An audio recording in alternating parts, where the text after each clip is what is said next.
El primer disparo partió el silencio como una hacha en la corteza de un árbol seco. Los niños ya estaban escondidos, y él tenía el cuchillo en la mano. Pero no era el miedo lo que sentía, era determinación. Si esa era su última mañana, que los cuervos canten sobre un hombre que no huyó. Pero para entender cómo llegaron hasta ahí, debemos regresar al principio. Año 1874. Llanuras de Wyoming. El sol caía como plomo fundido sobre los campos resecos cuando una pequeña caravana cruzaba la frontera del Valle Rojo. Entre las carretas avanzaba un hombre delgado, de ojos cansados, barba crecida y una cicatriz en la mejilla que hablaba de pérdidas. Se llamaba Elias Montgomery, viudo oriundo de Virginia, que viajaba con sus 3 hijas hacia el oeste buscando un nuevo comienzo. Sus hijas, Maribeth, 10 años, Ellie, 7, y Ruth, 4, dormitaban al ritmo del traqueteo del carromato, protegidas solo por el débil canto que su padre murmuraba, viejas baladas del este que ahora flotaban como fantasmas en tierra de nadie. Tras perder a su esposa por fiebre invernal, Elías había jurado mantenerlas con vida, costara lo que costara. Aquella noche acamparon junto a un río seco, bajo la sombra de unos álamos. El silencio era espeso. Demasiado. Los coyotes no aullaban. El viento no hablaba. Elías lo supo demasiado tarde. Justo cuando encendía el fuego, una descarga de fusilería rompió la oscuridad. Voces toscas, enmascaradas, surgieron de entre los matorrales. No eran asaltantes comunes. Eran cazadores sin alma. En segundos, la caravana ardía. Elías recibió un golpe en la cabeza que lo sumió en la oscuridad. Horas después, despertó entre humo y escombros. Su frente cubierta de sangre seca. Miró alrededor y vio cuerpos, demasiados. Pero sus hijas, seguían con vida, encogidas bajo un carromato volcado, temblando, cubiertas de hollín. Elías cayó de rodillas, sin lágrimas, solo vacío. La promesa aún se mantenía viva, pero al borde de romperse. Con apenas fuerzas, tomó en brazos a la más pequeña y comenzó a caminar hacia donde creía recordar que fluía un arroyo. Caminó 2 días sin descanso. Ruth deliraba, murmuraba el nombre de su madre. Elías sabía que morirían allí si no encontraba ayuda. Fue entonces que la vio. Una figura solitaria, de piel cobriza y trenza negra, los observaba desde una colina. Su nombre era Nita, aunque en su lengua ancestral la llamaban Bapeca, la que vigila en silencio. Había perdido a toda su familia en una emboscada del ejército y vivía sola, como sombra entre los riscos. Nita no confiaba en los blancos. No después de lo que había vivido. Pero cuando vio a Ruth en brazos de su padre, temblando como un pajarillo herido, algo en su pecho ardió. Bajó sin palabras, cargando hojas medicinales. Elías intentó hablar, pero su orgullo y su dolor le sellaban la boca. Solo dijo: «Por favor, ayúdala».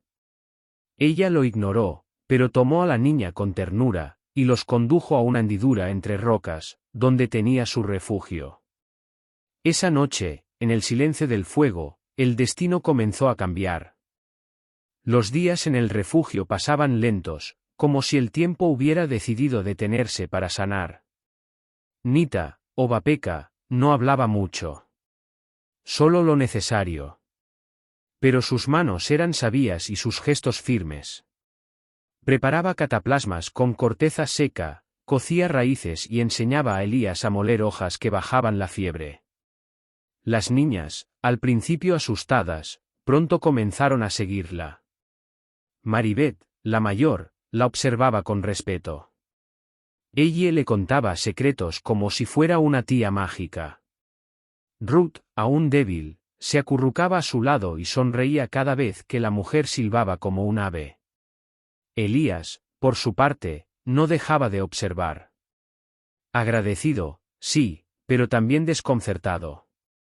¿Quién era aquella mujer? ¿Por qué los ayudaba, si todo en su mundo hablaba de traición? Una noche, mientras la fiebre de Ruth cedía y el silencio del desierto cubría el refugio como una manta pesada, Nita habló. No son los primeros que veo caer en estas tierras. Pero son los primeros por los que he sentido algo. Elías solo asintió. No era necesario más. Desde entonces, cada día compartido se volvió una pieza en la construcción de algo nuevo. Aprendieron a recolectar agua de los cactus, a detectar señales de animales en el polvo.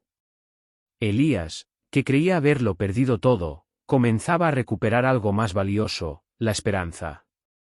Una tarde, mientras recogía leña, escuchó a Anita cantar.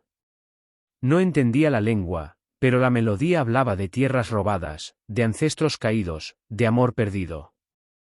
Aquella canción le hizo entender, ella también era una sobreviviente. Los días siguieron con un ritmo ancestral. Las niñas aprendían a caminar sin dejar huellas, a reconocer plantas comestibles. Elías, poco a poco, dejaba de ser huésped. Era uno más. Nita lo observaba también. A veces, al verlo trenzar el cabello de Ellie, o contarle cuentos a Maribeth, algo en su interior se quebraba. No estaba acostumbrada a la ternura en los hombres blancos. Pero Elías era distinto. Fue en una noche de lluvia que las cosas cambiaron. Elías se había cortado la mano. Nita curó su herida en silencio. Pero cuando terminó de vendarlo, sus manos se quedaron sobre las de él por un segundo más del necesario. Ninguno dijo nada. Pero un pacto invisible se formó en ese instante. Desde entonces, el silencio entre ellos ya no era distancia, sino complicidad. Pero el pasado no duerme por siempre. Una mañana, Nita salió temprano a cazar y regresó con el rostro sombrío. Había encontrado huellas humanas cerca del arroyo. No eran suyas ni de Elías. Nos han encontrado. La advertencia de Nita cayó como piedra en el pozo del alma de Elías.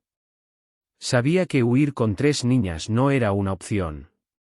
No sin destino, no sin armas. Pero aún más que el miedo, lo que lo movía ahora era la certeza, esta vez no iba a perder a su familia. Enséñame, dijo, mirándola a los ojos. Nita no respondió de inmediato. Lo miró largo, como buscando en su interior. Al final, asintió con un solo gesto. El entrenamiento comenzó al amanecer siguiente. Nita los despertaba antes que el sol se asomara, enseñándoles a leer el viento, a distinguir el crujido de una rama seca del paso de un animal. Mostró a Maribeth cómo construir pequeñas trampas con palos. A Ellie le enseñó a usar una honda hecha con cuero trenzado. Incluso Ruth aprendió a reconocer señales en las aves. Elías sorprendió a Nita. Pese a las heridas y la edad, aprendía rápido. Se movía con el sigilo de quien había vivido cerca de la guerra. Quizá en su juventud había servido en alguna milicia local. Pero más allá de las habilidades, lo que mostraba era coraje. El tipo de coraje que no se grita, sino que se sostiene con actos. Una tarde, mientras practicaban, Nita le entregó un cuchillo de hueso tallado con símbolos antiguos. Era de mi abuelo. Era como tú. Callado. Firme.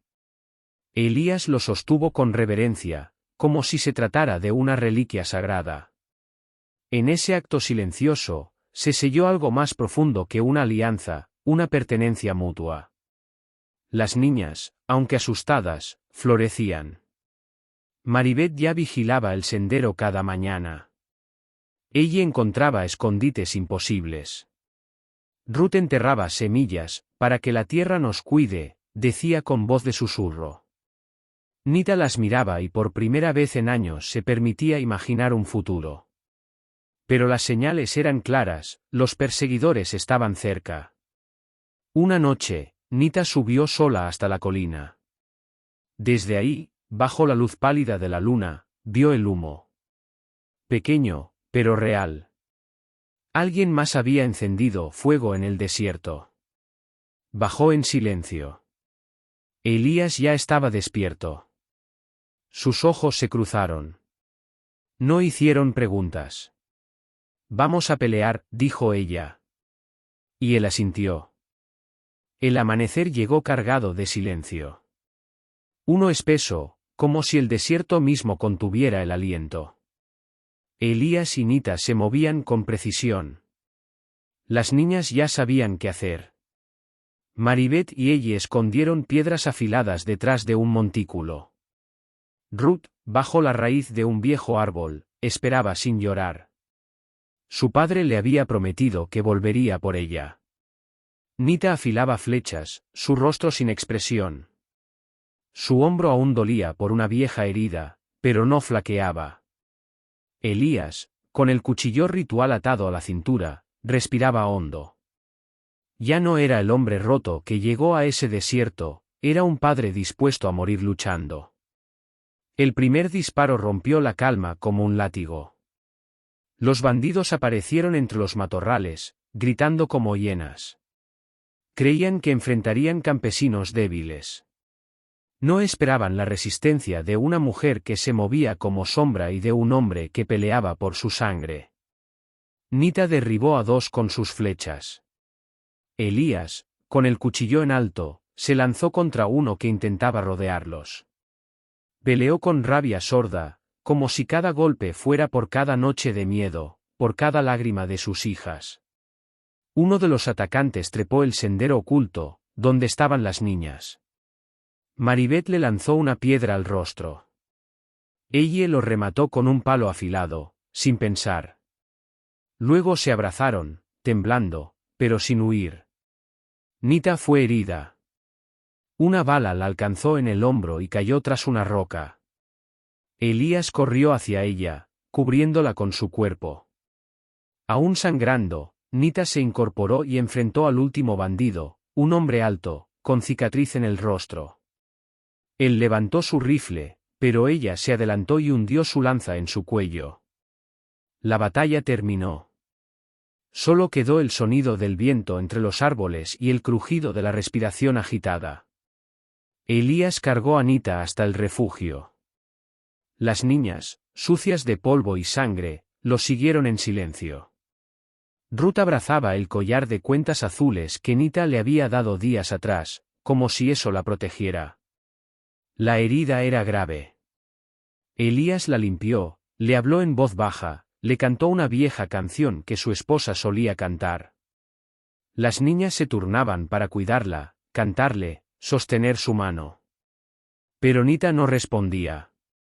Dormía con el rostro pálido, entre la vida y el otro mundo. Una noche, Elías se arrodilló junto a ella y murmuró: «No te vayas. No ahora. No después de todo esto». Nita dormía. Su cuerpo quieto, su rostro pálido, su alma en otra parte. Elías no se apartaba. Preparaba infusiones con las hierbas que ella misma le enseñó a reconocer, limpiaba su herida con manos temblorosas. Hablaba en voz baja, a veces en inglés, a veces en un apache mal pronunciado, pero lleno de intención. Las niñas hacían guardia. Maribeth mantenía el refugio ordenado. Ella cantaba susurros aprendidos. Ruth, cada día, le sostenía la mano. «Prometiste quedarte», repetía. Nita soñaba. Caminaba por una llanura infinita, donde el viento traía nombres olvidados. Vio a su madre junto al río seco, a su padre en un caballo blanco. Su abuela la esperaba frente a una fogata invisible. «Nalin», dijo la anciana, su verdadero nombre. «Tu lucha no ha terminado». Nita quiso quedarse en esa paz, pero en el reflejo del río vio a Elías arrodillado, las niñas detrás, esperándola. Y comprendió que era amar, quedarse cuando todo duele. Abrió los ojos. Elías no lo creyó al principio. Pero cuando sintió la presión en su mano, rompió a llorar. Las niñas corrieron, la abrazaron. Ruth gritó entre lágrimas: Sabía que volverías. Nita sonrió. Dolía, sí. Pero estaba viva. Y algo en ella era nuevo, una serenidad profunda, como si hubiese regresado con el alma entera. Días después, Elías la llevó hasta el claro donde habían enterrado el miedo. Allí, rodeado de flores plantadas por las niñas, se arrodilló con un anillo trenzado de cuero. Te llamé Salvadora, pero quiero llamarte esposa. Ella no habló. Solo se arrodilló frente a él y lo tocó en el rostro. Las niñas los rodearon, riendo. Ahora sí eres nuestra mamá, preguntó Ruth. La ceremonia fue al día siguiente. Un altar hecho con plumas, piedras y flores. A un lado, un bordado apache. Al otro, una cruz tallada. Elías usó su vieja camisa, Nita su manto blanco con flecos. Sus votos fueron simples. No huiré de lo que siento. Amaré incluso cuando el pasado me duela. El tiempo pasó. Construyeron una casa. Las niñas crecieron. Nita enseñó a los nietos a escuchar la tierra. Elías escribía memorias en un cuaderno viejo. Cada año, subían al cerro donde lucharon. Guardaban silencio. No por tristeza. Por gratitud. En la sala colgaba el collar azul, junto al cuchillo ritual. Un altar a la memoria. A la esperanza. A ese día en que dos almas heridas se eligieron, y el desierto, finalmente, les abrió el corazón.